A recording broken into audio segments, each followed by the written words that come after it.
Well, good evening, everyone, and welcome to another edition of the Brian Crombie Radio Hour on Saga 960. I have just an engaging, adorable young lady to introduce you tonight. Her name is Janelle Allan. She is a student at the University of Western Ontario. She is studying media information and techno culture, which sounds interesting. We're going to have to understand a little bit about that. She's the events coordinator for the Black Students Union. She's an alumni of Bishop Strawn School. She's had exhibitions. She's an artist, and she's had exhibitions at the Toronto Public Library, Deer Park Branch. The Future is Now, Somerville, London, Ontario. She's got interest in social media marketing and communications and PR. She's got a scholarship from the Jamaican Canadian Association. Fun fact, she and her two siblings are triplets, and so it'll be interesting to find out what that was like growing up. But the reason why I want to introduce her to you is because she's had recently a feature at the London, Ontario, in London, Ontario, at the Black Visual Art Exhibition titled "The Future Is Now," which showed off the work of 14 young artists, and Janelle was one of them. So, Janelle, tell me, how did you get into art? All right, that's a great question. Well, I would just like to say I'm so happy to be here and excited to be speaking with you. But I've always been an artistic kid. Like, I would almost consider myself a hobbyist. So ever since I was young, I would always be painting, sculpting, kind of putting different things together and taking them apart. And I don't know, the way I've always loved creating, and I didn't really focus in on any mediums until high school. And I started eventually experimenting more with painting, and then gradually got into digital arts. But yeah, I've always been an artistic kid. And I always have loved doing, kind of diversifying my skill set and doing lots of different things. So it's always kind of come to me naturally. So tell us about this most recent exhibition. So the most recent exhibition in London, it was definitely a huge milestone for me, and because it was my first real gallery setting where I got to hang up my artwork, because the one previously at Deer Park, it was great, it was amazing, but it was definitely more of a library setting. So this opportunity was amazing for me in London to really showcase my artwork with other amazing Black artists that really do inspire me. So it was amazing. So the title of the exhibition was "The Future Is Now." Why the future is now?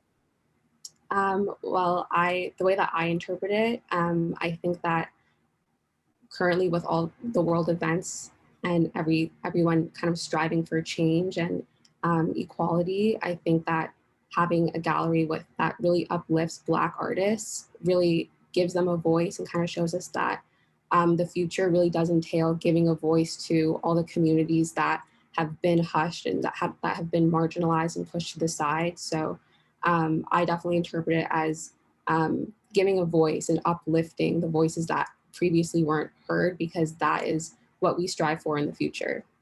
Tell us about some of the other artists. Were they comparable to you, or were they students at Western as well, or what? They were just all around London. They weren't necessarily just students. There was a huge range in the artwork. There was paintings. There was also even installations such as like potted plants someone painted on the plants and kind of grew. Their artwork was very, it kind of symbolized like growth and life.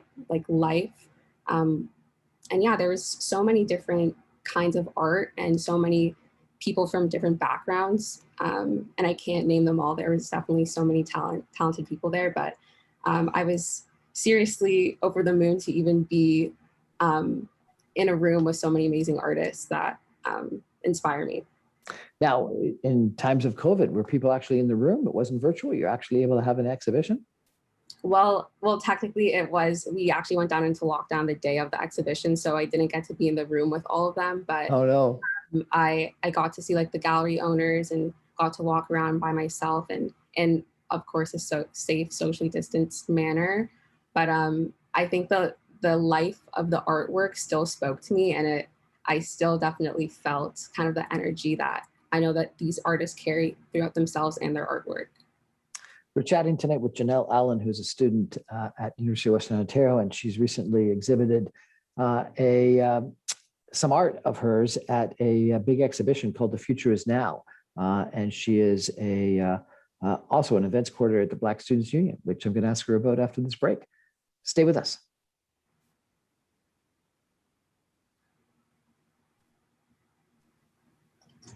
Welcome back to the Brian Crombie Radio Hour, Saga 960. You know, what a fascinating conversation that we're having with Janelle Allan tonight. She's a student at the University of Western Ontario. She's in honors media, information, and techno culture. So we're going to have to find out a little bit more about what that is all about. Also, that she is the events coordinator at the Black Students Union. But the reason I wanted to have her on is because she's recently exhibited at something called the Black Visual Art Exhibition in London. And the exhibition was titled "The Future Is Now," showed off the work of 14 young artists. And Janelle was one of them. Janelle, tell us a little bit about your exhibition and what you showed, if you could. Sounds great. So I showcased my digital art series called Black is Beautiful. And I'll run you through each piece separately because they each have their own meanings. But as a collective, when you stand back and see my pieces from afar, you see three striking, beautiful figures. But then once you get to really look in closely and analyze each piece separately, you'll see messages embedded in each individual piece, and they speak to different themes and different issues that pertain to the Black community that I feel in my time growing up in my communities were never spoken on, were never addressed, and never really given support for. So, okay, excellent. Yeah, so I'll run you through my first one. It's a male figure, and this is actually fun fact. I took a side profile of my brother at the time and created this piece based on my brother's side profile. So this is what my brother looked like 3 years ago when I created the piece. But it says, when you look closer in, Black culture dominates pop culture. Rap is so cool. Doing the whip and nae nae is so fun. Fashion trends that originated from our creativity is so trendy. But when another young Black man gets shot by a cop, it's nothing new. Black culture is so cool, but Black issues aren't, right? And that's the first piece. Interesting. Tell me, what is whip and nania?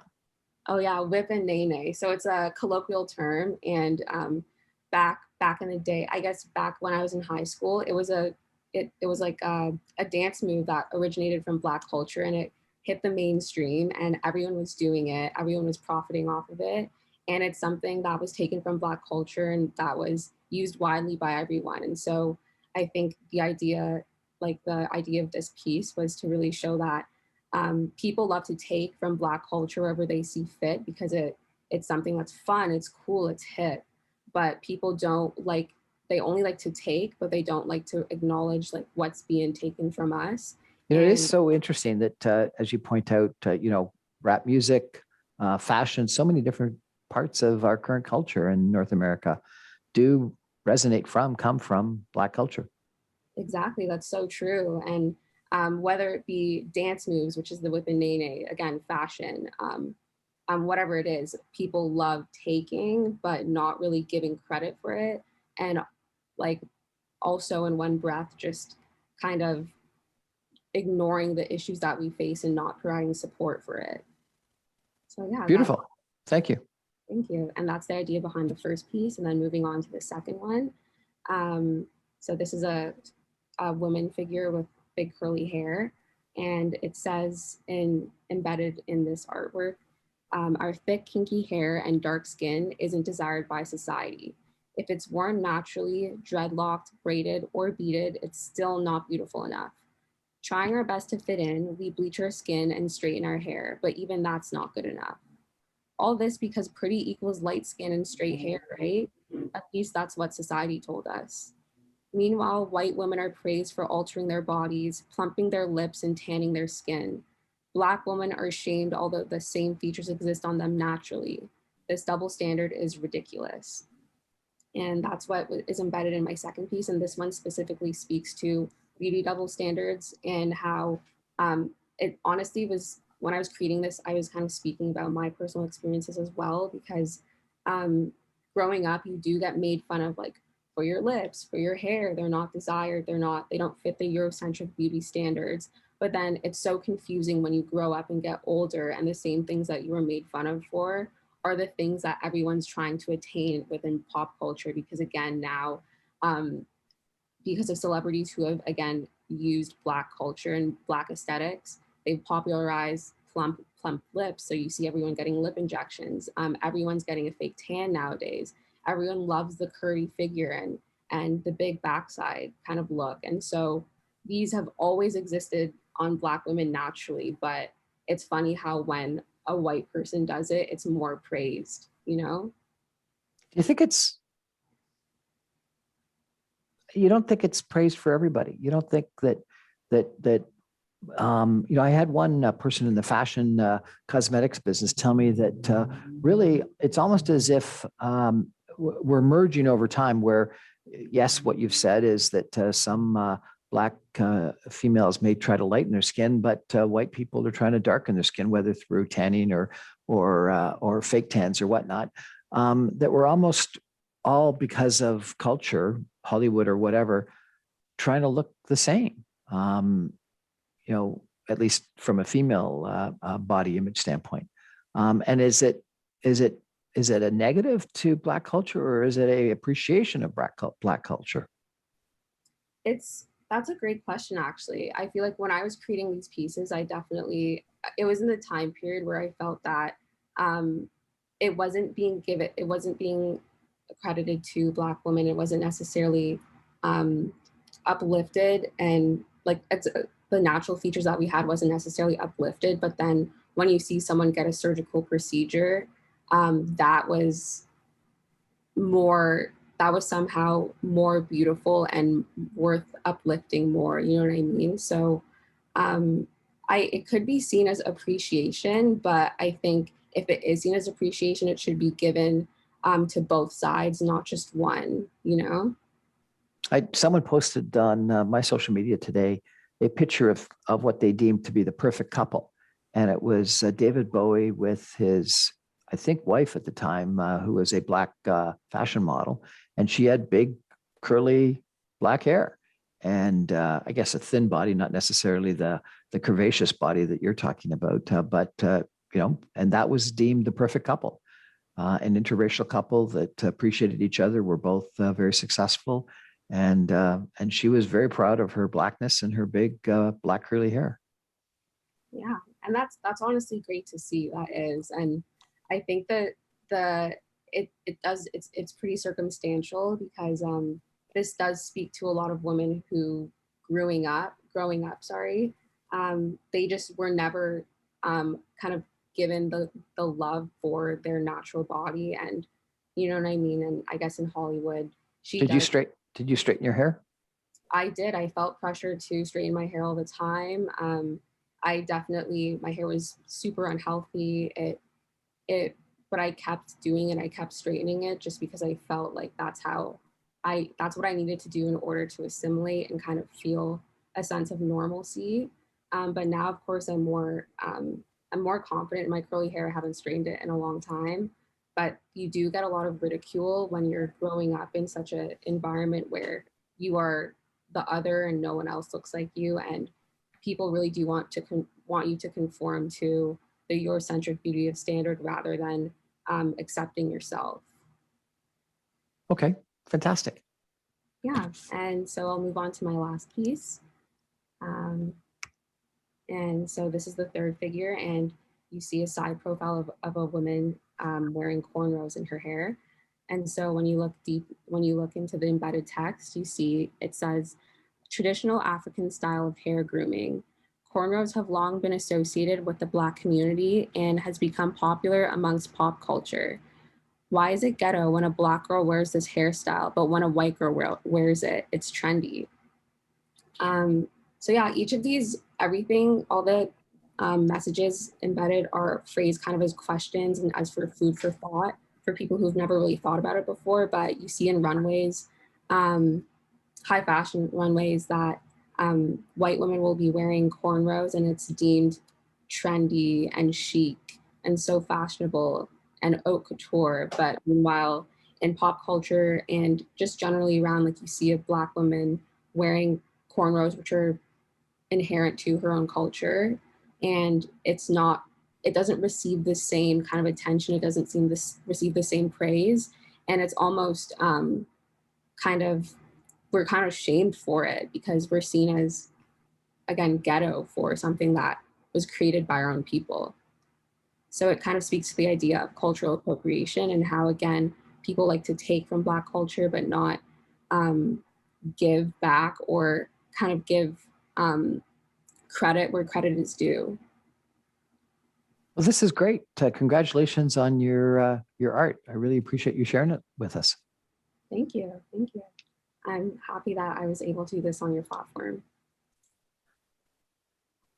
So you're also events coordinator for the Black Students Union. Is that correct? Yep, that's correct. And so therefore, tell me a little bit about how you feel right now. You know, a year ago, almost to the day, across North America, we were having protests about the murder of George Floyd in Minneapolis. You've now become a student at the University of Western Ontario. You're a very accomplished artist, and you've exhibited in this festival that you just described to us. You're an event coordinator for Black Lives Matter organization, Black Student Union at Western. How do you feel? Has the last year been progress or not? That's a great question. I think that in the last year, there's been a lot of more urgency to really address the issues and not shove them under the rug, which is great. But at the same time, we're seeing a lot of performative activism and a lot of words and not a lot of action to follow up with it. So I think that in some ways there's progress, in some ways there isn't, just because in order for us to really get somewhere, it has to be more than reposting a Black square on your Instagram. It has to be more than just saying, oh, I disagree with the events that are happening. We really need to all take tangible action and really educate ourselves, really unpack our own implicit biases, because we all have them there. Really accept that we don't know everything. And so that once we accept that we all have our biases, that we might have something like some racist beliefs without even knowing it. So once you accept that, you can really unpack that within yourself, educate yourself, and from there educate others, because that's the route that I believe that we need to take in order to make true progress, not just people kind of pretending like they've done the work and pretending like the job is complete by just doing some quick fix. You know what I mean? Because racism is so deeply embedded within our culture, within our society, in ways that people aren't even aware. So you must have had a reasonable upbringing. When you went to Bishop Strong School, you're at the University of Western Ontario. You got a scholarship from this Jamaican Canadian organization. Have you experienced racism? Sounds like you've had a reasonably privileged upbringing. Yeah, well, I definitely am very grateful for the upbringing that I've had, but I still have experienced racism for sure, and it comes in different forms and in different ways. But microaggressions are super prevalent in my surroundings. I grew up in predominantly white areas my entire life, and so once you're kind of like the only idea of Blackness to a group of people who've never really seen that before, you kind of get deemed, you kind of get treated as, you get all the microaggressions, you get all the comments, you get. I've heard this term a few times now, microaggression. Can you explain a microaggression to us? Yeah, for sure. So a microaggression is kind of it's a way of saying something that's almost a bit backhanded, and it has racist implications behind it. So for example, you're pretty for a Black girl. People might say that as a compliment, but it's really a microaggression, just because what is it? What are you really trying to say? Black people, Black women aren't pretty, so you're an exception. You're pretty for a Black girl. Do you know what I mean? So that's just one example, but or people saying you look way better with your hair straight, or those are just a couple examples, but I think there's further than that, further than microaggressions, I have gotten comments. I've been called the N-word multiple times. Like, it's, again, I grew up very privileged, and I make the artwork I do just to shine light on and kind of like uplift the voices that don't get heard, uplift the voices that have gone through worse than me. You know what I mean? What is your program about? Media, information, and techno culture? Sounds fascinating. Yeah, so that's a great question. There's a bunch of definitions of it out there. It's not necessarily solidified yet, but the best way that I could describe it, even though it is kind of complicated, is that it's a media studies program, and we study like the history of communication, and we study how social media, how it not only impacts the user, but it also has over time kind of impacted and shaped the society that we live in. And I study the political economy behind media. I study a lot about big tech companies and kind of what they're doing and how that's shaping the world that we live in. Learning about all the behind the scenes of, again, the slow, gradual change of how media is impacting the minds of everyone in this world. And as we can see with the pandemic, everyone is quite literally they're attached to their screens all the time, whether it be their laptops or their phones. And so that has definitely changed human behavior a lot. And it's very interesting to see that all the theory and everything I'm learning in my program is definitely happening worldwide, like in real time. So I can definitely pinpoint and see everything that I'm learning actually happen in real life. It's kind of scary, but kind of interesting that I'm in tune with these changes that are behind the scenes that not really, a lot of people are really noticing. What's the future for you? What do you want to achieve? What do you want to do next? So the future for me, I would love to expand on my business that I actually started pretty recently. So I started off in February. I started a sneaker customization brand called Customs by Janelle, where I paint exclusive custom art on leather sneakers, including Air Force Ones, Jordan Ones, and any other leather shoe. And then eventually, my best friend started her own customizable crystal healing jewelry brand.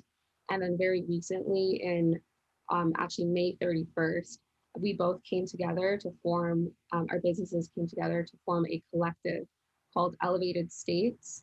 And it's a customizable fashion collective in which Customs by Janelle and her business, Gem Jolie, both operate under. And so we plan on expanding to customizable fashion, whether it be jeans, jackets, etc., all that good stuff. And we really want to develop our brand and kind of get more reach and get more exposure. Cool. And what about 5 or 10 years from now? Where are we going to see Janelle? That's a great question. I would love to be working for myself by then. I would love to be making an impact and delivering messages to people around the world, hopefully. Not just through my art, but maybe some more public speaking opportunities, maybe some more interview opportunities such as this. And what was it like growing up as a triplet? Oh, that's a great question. I love that. It was great. I feel super blessed looking back on it in hindsight. You kind of are born into this world with like life partners that you can go through anything with. They're kind of your best friends. I have not only a male opinion, but because I have a brother and a sister the same age. So I have a male opinion and a female opinion there to kind of keep you grounded. You always have someone to do your homework with when you're confused. You always have someone to keep you company. If one person's annoying you, you got another one like that you can go over to and hang out with. And they're always there for support. We've gone through a lot together, and we just have definitely a super deep bond that I feel like can't be broken now because despite splitting up for university, we came back together, and we really do appreciate each other's presence and how we've been there to support each other our whole lives. Wonderful. One of the things that I noticed about the protests a year ago for Black Lives Matter and the protest about the murder of George Floyd is that there were a lot of young people that were out that were both white and black. And it really was for one of the first times a complete mixture of different people that were supporting the racial injustice and the appreciation of Black Lives Matter, et cetera. What's your message to young people today about racial injustice? Well, I would definitely say that it doesn't matter what our skin color is. I would argue that you and I are the same. Like, we are human beings. We are of the human race. And so I think that race is definitely a social construct that has driven a lot of division in our culture. And of course, racism is real. The effects of racism is very real, but race itself isn't. So I encourage people to see past these social constructs and really acknowledge that if we see another brother or sister that's a part of the human race that's suffering injustice, we need to all stand up and advocate for that person, no matter what their race is, no matter what their religion, no matter where they come from. We are all one, we are all the same. And I think that we all need to support each other during these hard times. Janelle Allan, artist and incredibly inspirational young lady. Good luck with your studies. Good luck with your art. Good luck with your fashion brand. Thank you so much for joining us. Thank you, Brian. Thank you. Bye-bye.